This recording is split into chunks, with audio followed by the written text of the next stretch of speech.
Je suis actuellement étudiant au sein de l'IFP School dans la filière Master spécialisé Hydrogen Project and Engineering, où je suis actuellement en train de voir toute la chaîne de valeur de l'hydrogène, que ce soit d'un aspect technique, financier, géopolitique, etc.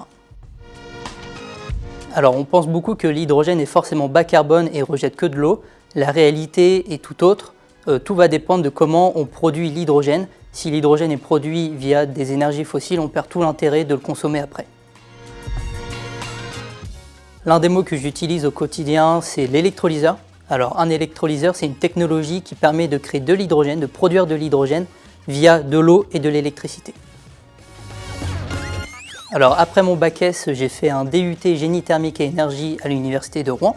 Ensuite, je suis parti en école d'ingénieur au sein de l'IT2I Normandie en alternance. Et aujourd'hui, je suis au sein de l'IFP School dans la filière hydrogène. Alors j'ai découvert l'hydrogène au sein de l'IT2I Normandie, où on a reçu un cursus, une formation sur l'hydrogène. On a appris à connaître les différentes technologies de l'hydrogène et la partie sécurité. Donc c'est un domaine qui m'a beaucoup plu et j'ai voulu continuer sur ce domaine-là après mon école d'ingénieur.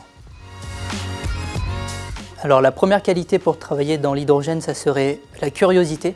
Aujourd'hui, on a beaucoup de nouveaux projets, de nouvelles technologies qui sont développées, donc il faut se tenir informé de ce qui se passe aujourd'hui dans le monde en lien avec l'hydrogène. Et la deuxième qualité, ce serait l'adaptabilité. Aujourd'hui, quand on travaille dans l'hydrogène, on va travailler avec beaucoup d'entreprises internationales. Donc du coup, il faut pouvoir s'adapter aux langues, aux différentes cultures, coutumes, comment les entreprises travaillent à l'étranger, etc. Alors l'un de mes outils du quotidien, c'est LinkedIn.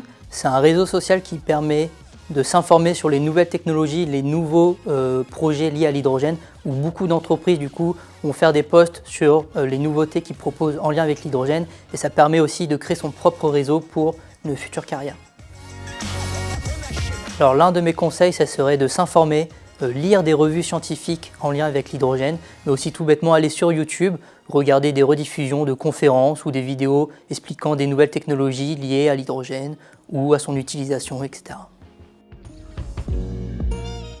On estime aujourd'hui que 40% de la demande d'hydrogène en France se fera au niveau de la vallée de la Seine, ce qui va permettre à la région Normandie de pouvoir créer une économie et un secteur fort en lien avec l'hydrogène. Alors si je ne me trompe pas, dans le film Seul sur Mars, l'astronaute utilise de l'hydrogène pour pouvoir produire de la chaleur et pouvoir produire de l'eau.